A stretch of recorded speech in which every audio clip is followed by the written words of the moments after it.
Back.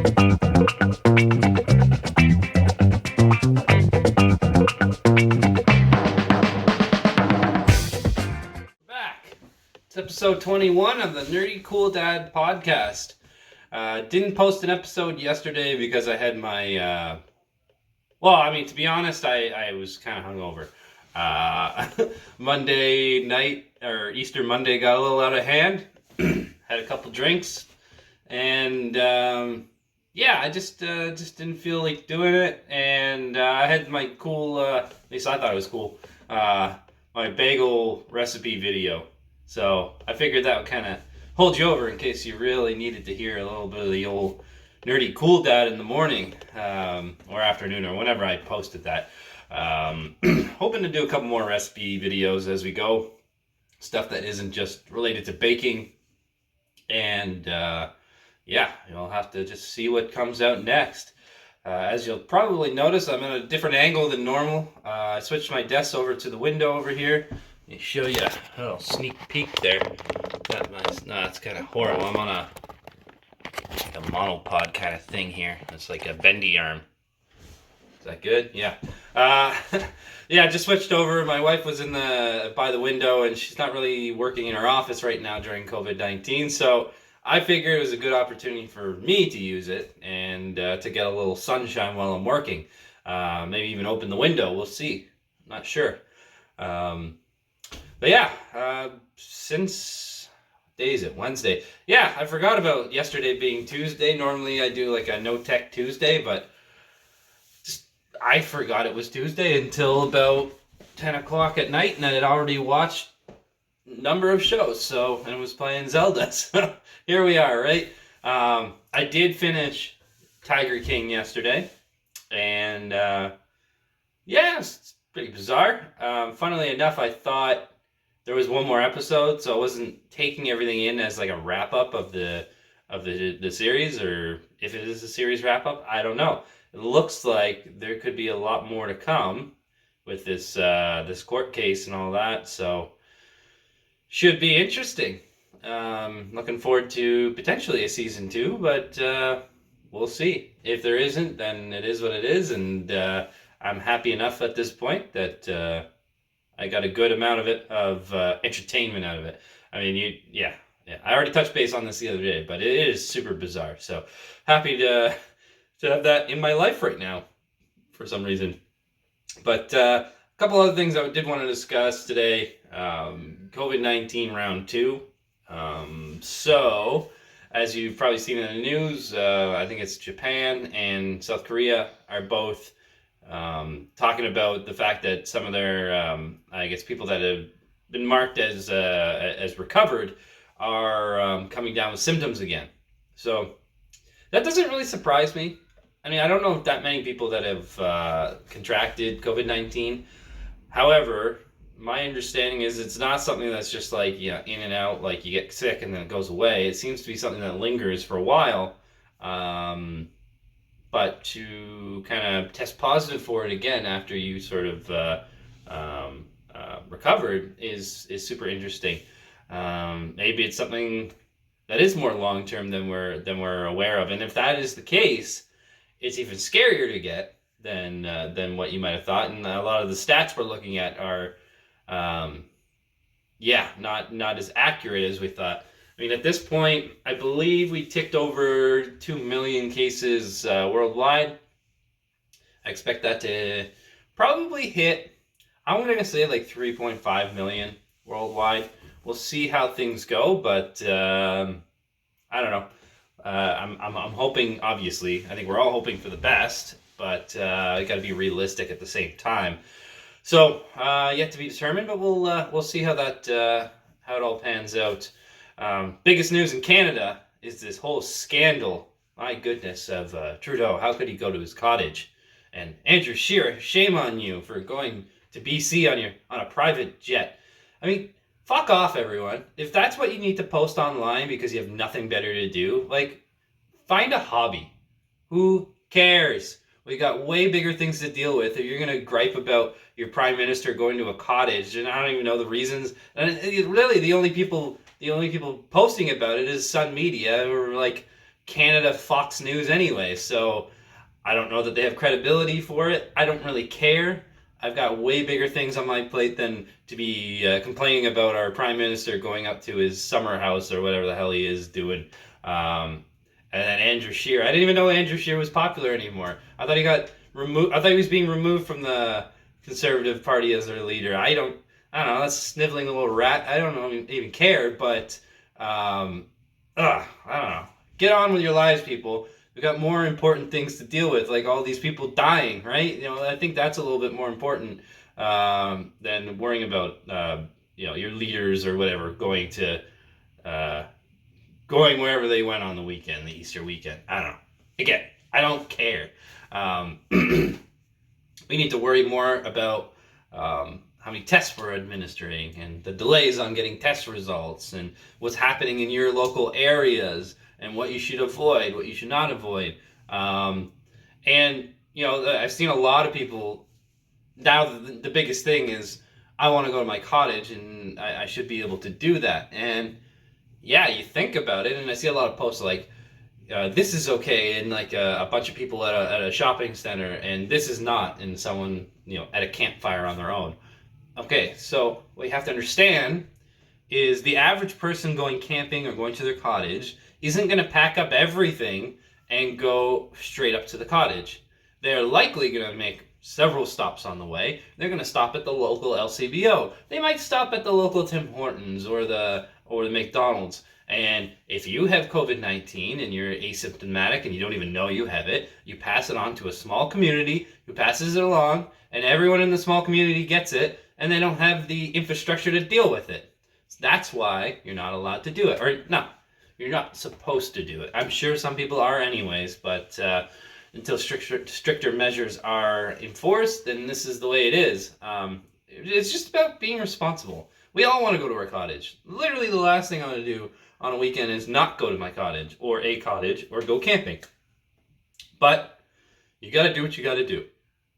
It's not the end of the world, and we'll get through this. But I suppose you just got to stop being selfish. It's not about you and what you want. It's about the greater good, and we need to focus on that. All right. I won't spend any more time ranting about it, but yeah, just no. We're hoping that if everyone just follows the rules, we'll have a nice summer, in and around the June, July, August sort of time frame, and that's when it's the hottest anyways. Really, do you want to go up to a cottage in April? Like, the ice isn't even melted yet. So, like, what are you going to do? Stay inside and play cards? You could have done that at home, and you would have had internet. Come on, people. So yeah, let's just get our heads out of our asses here and think about what's good for everyone, right? And not just yourselves. So, rant over. Another news. I was at Costco yesterday. I had to go to Costco. And I sort of feel like I don't even know if this is the right term to use, but I feel like I got catfished. All right, now let me explain. Typically when I go to a Costco, I go to one in Oshawa, and for me, it makes sense to get gas right away. It's just like a nice flow of the parking lot. And then I look at the lineup to get in, and it doesn't seem that bad, right? There's maybe 50, 60 people in it. And they've got these barricades. They got some pallets, and they've got this big lineup, and it's well constructed. Don't get me wrong, but then there's this big fence on one side, and you can't see what's on the other side of the fence. So you wait in line, and then eventually you see what's going on the other side of the fence, and there's like 3 other rows of people, so a hidden 200 people you got to worry about. And then so I waited about an hour in line just to get in. Eventually did, got what I needed and got out. But I mean, on the plus side, it was the least crowded experience at a Costco that I've ever been to. They've kind of changed their layout of the store. They're not putting the toilet paper at the back anymore, because that's what everyone was congregating there and getting in the way of I guess they're shipping and receiving. And so it's right in the middle, and there's tons of toilet paper. That whole epidemic of finding toilet paper is over. You can get toilet paper, my understanding, pretty much everywhere. The last few stores I've been to, there is an abundance of it. So our asses will be clean. We'll be okay. What we don't seem to be having right now is, well, I don't know. Depends where you go. I didn't even look for Lysol wipes or disinfectant wipes or anything. Maybe that's back in production or available, but I just assume it's not, so I don't look. Maybe I should have, but we'll see. It's not the end of the world. But other than that, I think Costco by far was the best experience I've been to of any grocery store thus far, and they're taking a lot of serious precautions. Although it's not convenient for the consumer, who the hell cares, right?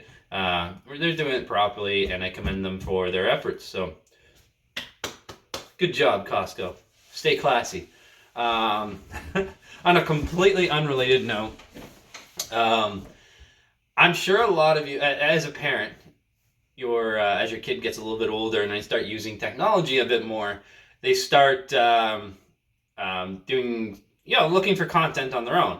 And when it comes down to, hey, dude, what do you want to watch? Do you want to watch something on TV or your tablet or whatever? Yeah, I want to watch this show, and they explain it to you. Obviously, they're not going to know the name most of the time unless it's very obvious what that name is. But the other day, I was really impressed by Netflix's search keyword system, because my daughter said she likes Little Car. And I'm pretty sure the show is not called Little Car. I searched Little Car, and exactly what we wanted came up. It was called Go something Carson, or I don't know, Car Family, the car stuff. You gotta keep up here. And I don't know, it was kind of bizarre. It was interesting to see how well that worked, and I was impressed. And just a little parenting tip for you. If you have kids that are fairly young, there is a show on Disney, on the Disney Channel, or Disney streaming app, and it's called Bluey. It's fantastic for kids. We've come up with several ideas based on the show, and it's actually kind of as a parent, you can watch the show and you actually see that their parents are the kids' parents are, how do I say, they're reacting as normal parents would, in situational. That makes no sense. What am I even trying to say here? If you're playing with a kid, you're obviously playing with them and being sarcastic or really getting into the role, and the kids don't know any better, right? That's what depicts in the show, and is really good. And they came up with a couple of cool games, and I won't spoil it for you, but let me tell you, it's a good show. And just trust me on this, and I'm sure your kids will like it. And hey, they got Australian accents. What's not to like, right? So there you go. Take it or leave it. I don't know. This is some advice I'm giving to you. Whatever. My arms look weird in this. I feel like a Muppet or something. But I'm trying to be a little bit more animated. Not to the point where I'm like an Italian guy or something, but I need to have some more chutzpah, learned that from an Obama speech, so I gotta start using the old hands here, or else I just kind of feel a little stiff. Anyways, next news. Obama, right? Endorsing Joe Biden as well as Bernie Sanders, and to be expected, really. I mean, if you're gonna drop out of the race, what are you gonna do? You're gonna at least want a Democratic electee to potentially win presidency and win as many seats as you can. But I don't know. I mean, I'm not crazy about Joe Biden. I've mentioned that a number of times. But I'll take him over Donald Trump, that's for sure. So, whatever. I'm not even voting anyway. I don't even live in the United States. But, I mean, obviously, everything, when you live in Canada, everything trickles over. You can't help but see what's going on. And it impacts you a lot, right? You live, if your neighbor's house is up for sale, and one family comes in with 20 kids and they're screaming and yelling all over, do you want them as your neighbor, or do you want the nice quiet couple? That's a horrible analogy. I'll get better at my analogies. It's early for me today. I slept in a bit, so it is what it is. But yeah, we'll see what happens. I mean, it's kind of a shit show. So to be continued. But Trump, on the other hand, is like he's ready to just explode. It's a ticking time bomb right now, in my opinion. He's got this like open up the economy task force, and he's got like his daughter and his son-in-law, and I don't even know who the hell is related anymore. I need to brush up on my Trump family politics. But I don't know. There's so many contrasting opinions, and like I know you got to get the economy open, but when it's ready, it's ready. You can't just all of a sudden say, all right, we're all open for business. Everyone go do your thing. No restrictions, nothing. Because and he thinks that.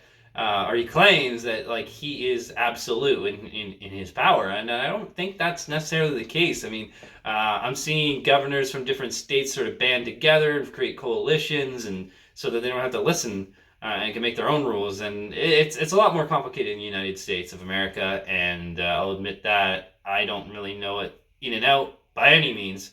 I'm just a spectator in their reality TV show that's been going on for the past 3.5 years ish. So here we are, and we'll see what happens. It's just you could just see the displeasure in Trump on every occasion, and now he's blaming the World Health Organization about their efforts, and he's just trying to create a scapegoat of someone or something so that he's not placed with any sort of blame. And good thing we don't record any